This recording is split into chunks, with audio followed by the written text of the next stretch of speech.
Good morning बच्चों आज हम आपके विज्ञान का पाठ दूसरा करेंगे। दूसरे पाठ का नाम है सूक्ष्म जीव, मित्र एवं शत्रु। तो आज देखो आपका पाठ दूसरा स्टार्ट हो रहा है। तो सबसे पहले तो हमें पाठ का जो नाम है जिसमें लिखा है सूक्ष्म जीव, तो ये ही शब्द जो है इसका अर्थ पता होना चाहिए। तो आप लोग पहले समझ लेंगे सूक्ष्म जीव होते क्या है। सूक्ष्म जीव जो होते हैं वह है बहुत ही छोटे जीव जिन्हें हम अपने खुली आँखों से नहीं देख सकते।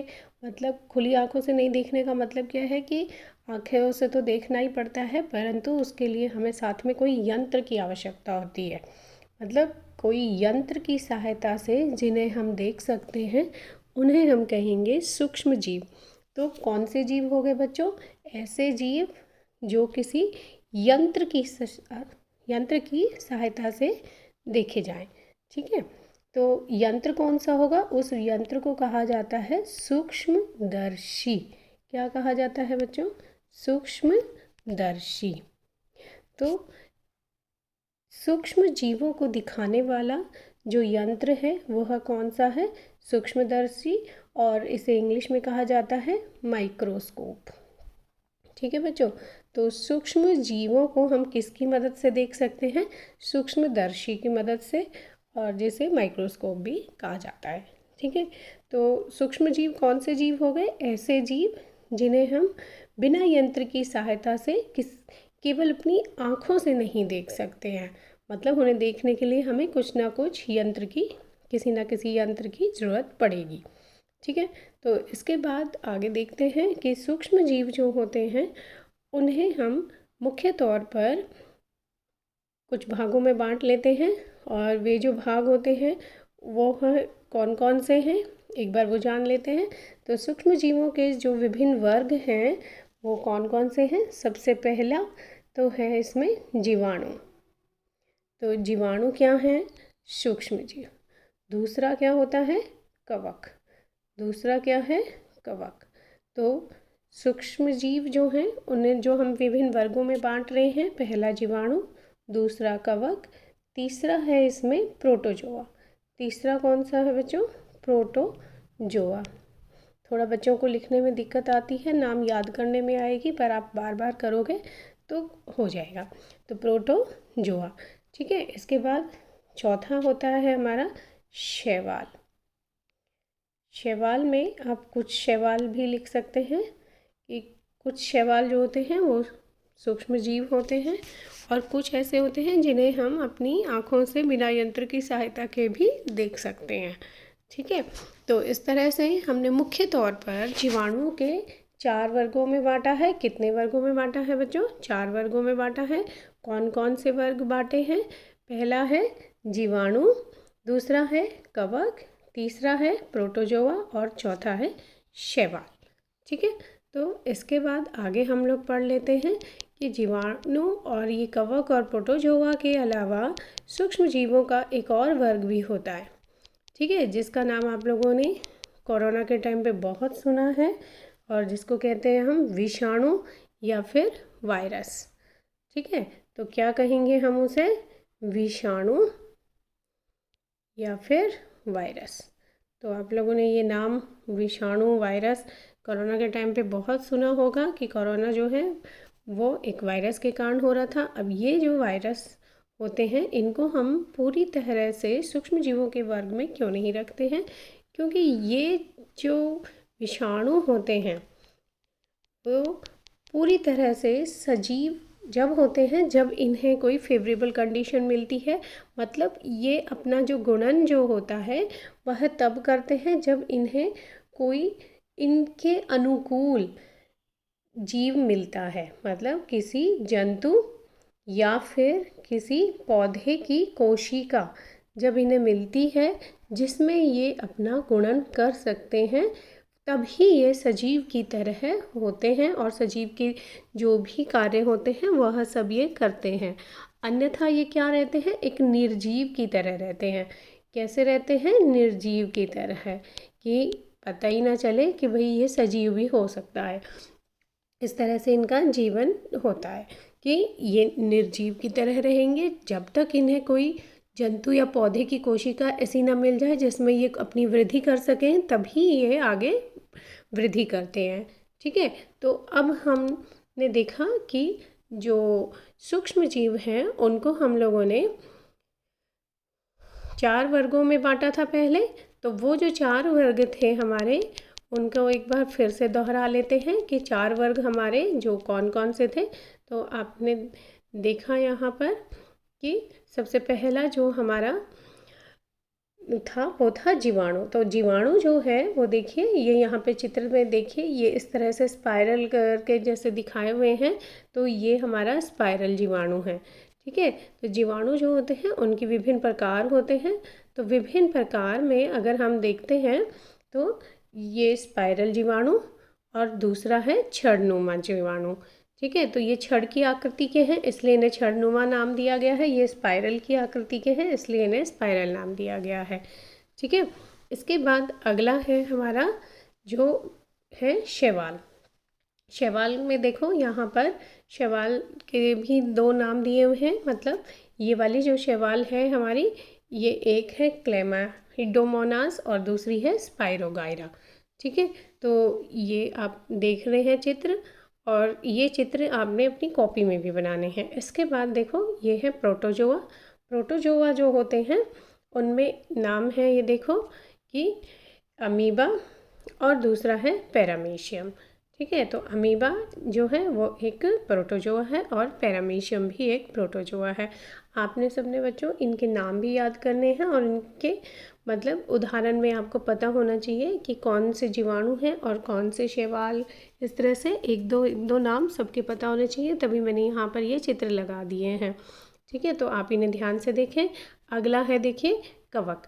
तो कवक जो होते हैं उनमें देखो, ये पहला है राइजोपस ब्रेड मोल्ड, दूसरा है पेनिसिलियम और फिर है एस्परजिलस। ये जो अभी यहाँ पर चित्रों में दिखाए गए हैं जीवाणु, कवक या फिर शैवाल, ये सिर्फ यही मत समझिएगा कि केवल इतने ही होते हैं। जैसे 3 के चित्र दिखाए हैं कवक के, तो 3 ही होते हैं। 3 नहीं, ऐसा नहीं है बच्चों, ये कई हजारों तक होते हैं। तो हमें अभी यहाँ पर सिर्फ उदाहरण के तौर पर आपको इतने बताए गए हैं। ठीक है, तो यहाँ पर देखो जो राइजोपस ब्रेड मोल्ड जो लिखा हुआ है, ये आप लोगों ने देखा भी होगा कि जब मतलब कि कभी हमारे घरों में ब्रेड जो होती है वो हम लोग नहीं यूज़ कर पाते हैं, या फिर वर्षा ऋतु के टाइम पर अधिकतर होता है कि उसमें थोड़ा सा फफूंदी लग जाती है। तो वो जो फफूंदी या फिर आम भाषा में जैसे फूई कहा जाता है, वो लग जाती है, और उसको जब हम माइक्रोस्कोप की मदद से देखते हैं, मतलब सूक्ष्मदर्शी की मदद से देखते हैं, तो हमें ये इस तरह का उसमें स्ट्रक्चर दिखाई देता है। ठीक है, ये अंदर इस तरह से इसमें जो है दाने दाने से ये इस तरह से दिखाई दे रहे हैं आपको। तो ये जो है हमारा क्या कहलाता है, राइजोपस। ये जो कवक, जिस नाम की कवक हमारी ब्रेड पे लग जाती है, वह है राइजोपस। दूसरी है ये पेनिसिलियम। पेनिसिलियम के बारे में हम इसी चैप्टर में पढ़ेंगे आगे प्रतिजैविक में, कि किस तरह से पेनिसिलियम एक पहली कवक थी जिसकी मदद से पहला जो प्रतिजैविक है उसको बनाया गया था। और ये तीसरा है एस्परजिलस। ठीक है बच्चों, तो ये तीनों के तीनों आपने नाम याद करने हैं। तो हमने देखा इस तरह से कि जो हमारे विभिन्न सूक्ष्म जीव हैं उनको हमने अलग अलग उनमें बांट लिया है। तो हमने अभी देखा कवक का चित्र, फिर ये देखो ये प्रोटोजोआ है, और फिर है शैवाल, और उसके बाद है जीवाणु। ठीक है बच्चों, तो इस तरह से ये चारों हमारे मुख्य वर्ग थे जो आपने पढ़े। इसके अलावा हम लोगों ने एक और पढ़ा था जिसका नाम था विषाणु। तो ये देखो ये है विषाणु का चित्र। तो विषाणु जो होते हैं वो विषाणु आपने देखे होंगे कि सूक्ष्मदर्शी की मदद से ही हम इन्हें देख सकते हैं, अन्यथा हम इन्हें नहीं देख सकते हैं। तो विषाणु का खास बात क्या होती है कि ये वैसे तो हमें हमेशा निर्जीव दिखाई देते हैं, और जब इन्हें कोई पौधे या जंतु की कोशिका मिल जाती है तब ये अपना गुणन करते हैं, बिल्कुल सजीवों की तरह। ठीक है, तो इन्हें कोई ना कोई पौधे या जंतु की कोशिका चाहिए होती है जिसमें ये अपना गुणन करते हैं। ठीक है बच्चों, तो इस तरह से हमने देखा विभिन्न प्रकार के सूक्ष्म जीव कौन कौन से होते हैं। अब थोड़ा सा हम इनके बारे में और जान लेते हैं कि विभिन्न प्रकार के जो सूक्ष्म जीव होते हैं उनसे विभिन्न प्रकार की बीमारियां भी होती हैं।